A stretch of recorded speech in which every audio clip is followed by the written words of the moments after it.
Hola, estás viendo un vídeo correspondiente al diseño de intercambiadores de calor de carcasa y tubos.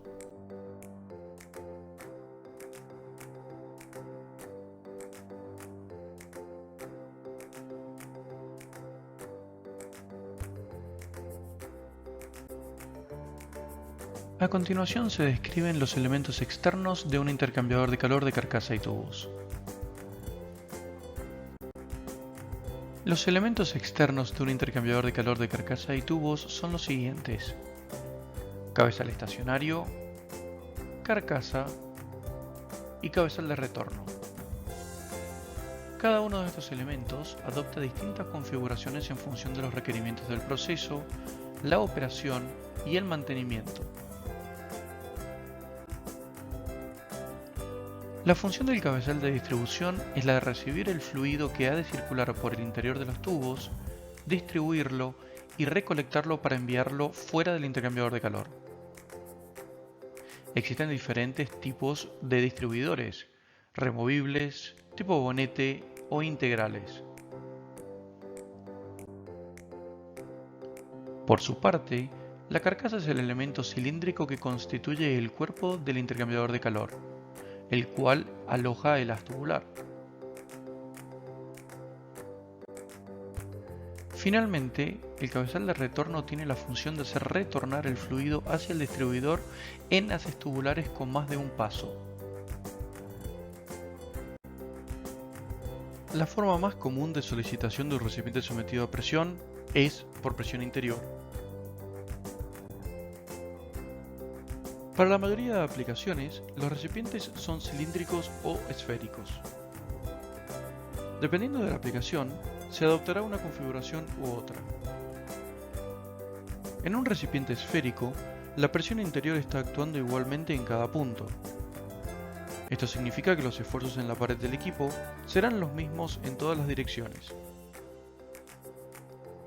Lo anterior no sucede en un equipo cilíndrico, donde debido a la asimetría de esta forma geométrica, los esfuerzos de la pared variarán según la dirección. Por ello, una esfera es la geometría óptima para un recipiente cerrado sometido a presión, al menos desde el punto de vista de la eficiencia estructural.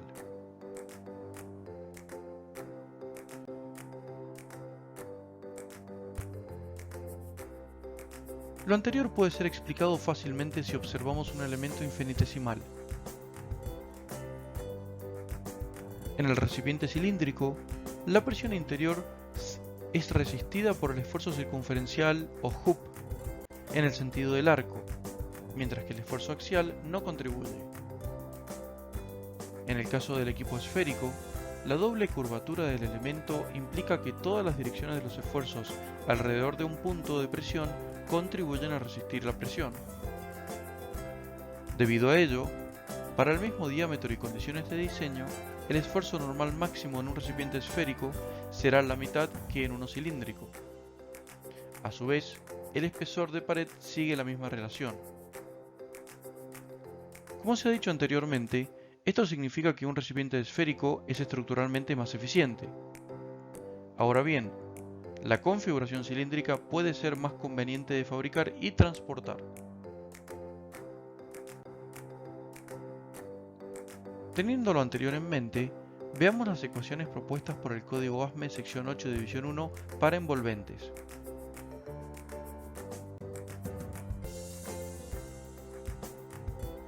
Debido a la geometría de las envolventes cilíndricas, el espesor requerido por esfuerzo circunferencial como por esfuerzo longitudinal deben ser verificados.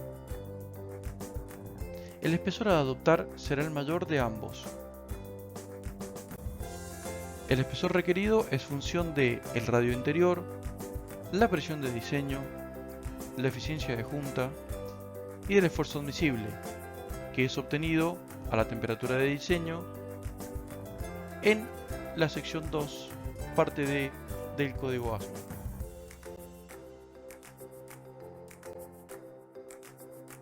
Existen muchos tipos de cabezales o tapas que cierran los recipientes cilíndricos. Entre otros, están incluidos los siguientes: planos, toriféricos, semielípticos, semiesféricos, cónicos, etc. Revisemos las ecuaciones propuestas por el código para estos elementos. Los cabezales semielípticos son los más usados de todos los tipos.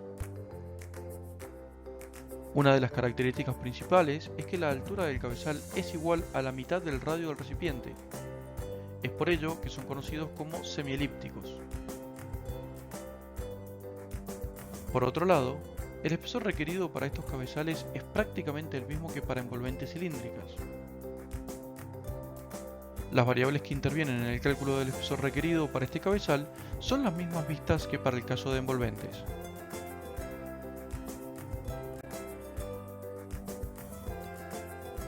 Los cabezales hemisféricos se usan para almacenar grandes volúmenes y para resistir presiones elevadas.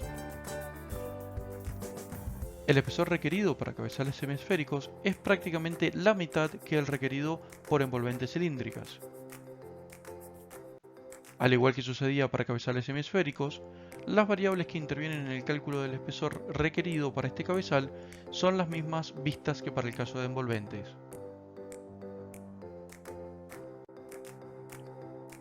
Los cabezales historiosféricos son muy similares a los semielípticos, donde su altura es variable y por lo general menor que para el caso anterior. Al igual que sucedía en los casos anteriores, las variables que intervienen en el cálculo del espesor requerido para este cabezal son las mismas vistas que para el caso de envolventes. La principal característica de las tapas planas usadas en intercambiadores de calor de carcasa y tubos es que son desmontables. Se fijan en los cabezales de distribución y de retorno mediante pernos. Por lo general, las tapas planas se diseñan y fabrican a medida del intercambiador, aunque en ocasiones se usan bridas ciegas estándar siempre y cuando coincidan con las dimensiones del equipo, lo cual es poco frecuente. Tanto el código ASME 8 División 1 como el código TEMA presentan procedimientos para calcular el espesor de la tapa plana. Ambos procedimientos parten de los mismos principios y llegan a resultados similares. A continuación describiremos el cálculo de acuerdo al código TEMA. Las tapas planas se diseñan para la situación más desfavorable a la cual deben operar.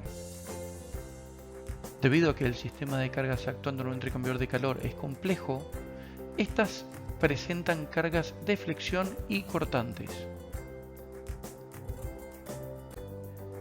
El espesor requerido de acuerdo al código TEMA para tapas planas es función de P, la presión de diseño, G, el diámetro medio de la junta, dB, el diámetro nominal de pernos, HG, la distancia entre el diámetro medio de la junta y el círculo de pernos, AB, la sumatoria del área de los pernos, E, el módulo de elasticidad del cabezal a la temperatura de diseño.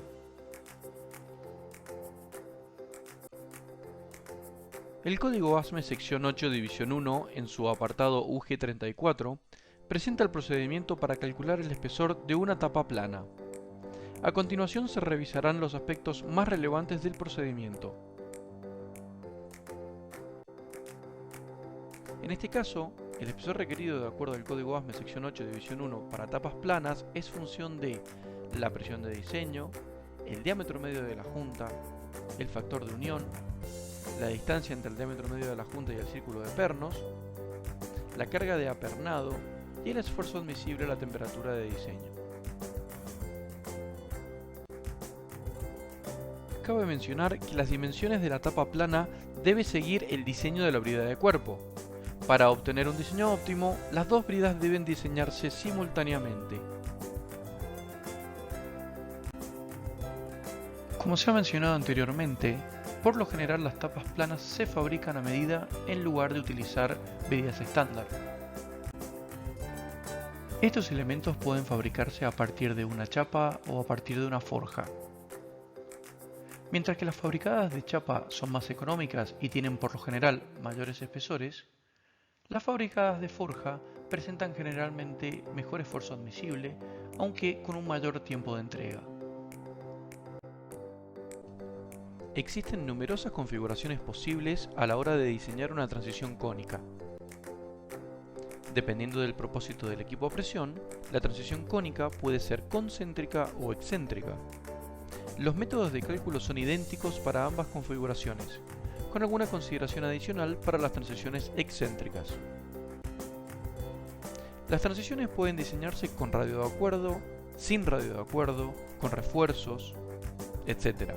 Para las transiciones entre dos envolventes cilíndricas de diámetros diferentes, se puede seleccionar una transición cónica simple sin radios de acuerdo. El cono forma un ángulo con la envolvente. Una transición cónica con radios de acuerdo, ya sea en el diámetro mayor, el menor o ambos.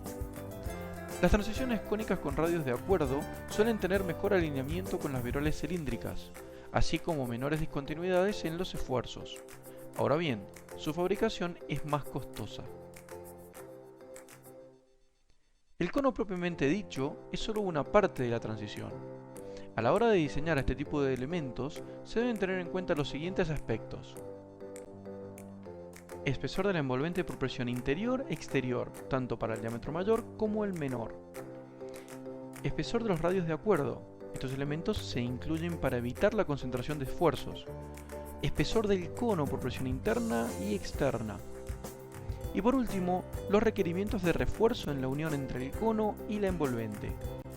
A continuación veremos las ecuaciones propuestas por el código ASME, sección 8, división 1, para transiciones cónicas. Para transiciones cónicas sin radio de acuerdo y semiángulo menor a 30 grados, las ecuaciones a utilizar son las mismas que para el caso de cabezales cónicos. El espesor requerido es función de el diámetro mayor, la presión de diseño, la eficiencia de junta y el esfuerzo admisible máximo del material a la temperatura de diseño. Si los ángulos del cono son mayores a 60 grados, se necesitan radios de acuerdo para evitar concentración de esfuerzos en la unión. Por lo tanto, tendremos que utilizar transiciones toricónicas. Una vez determinado el espesor del cono debido a la presión interior, se requiere evaluar la unión del cono a la envolvente. Cuando la transición no tiene radios de acuerdo, entre la unión de la parte cónica y la envolvente existe una discontinuidad de esfuerzos debida principalmente a los efectos de la presión y a las cargas axiales, como por ejemplo el peso propio del equipo. Estas cargas pueden sobreestresar la unión, por lo tanto es necesario verificar si hay que reforzar la zona. El procedimiento de verificación se indica en el apéndice 1.5 del código ASME. Para reforzar la zona, debemos incrementar el momento de inercia de la unión, ya sea aumentando el espesor de los componentes o bien mediante anillos rigidizadores. Para disminuir la concentración de tensiones en la unión cono-envolvente en equipos operando a elevadas presiones o con cargas axiales elevadas, se utilizan transiciones con radios de acuerdo. Estas transiciones reciben el nombre de toricónicas. Los radios de acuerdo tendrán un radio interior no menor al 6% del diámetro del equipo, o 3 veces el espesor del cono. El cálculo sigue las mismas consideraciones que para los conos sin radios de acuerdo, excepto que se debe usar el diámetro I en lugar del diámetro.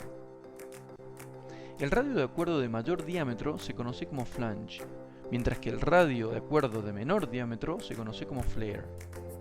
El espesor requerido para el radio de acuerdo del lado mayor se calcula según el apéndice 1.4d. La ecuación a utilizar es la misma que para cabezales elipsoidales. Los métodos de cálculo para los radios de acuerdo del lado menor no están definidos en el código ASME sección 8 división 1. Un método de diseño aceptado es el de Thick y Germain.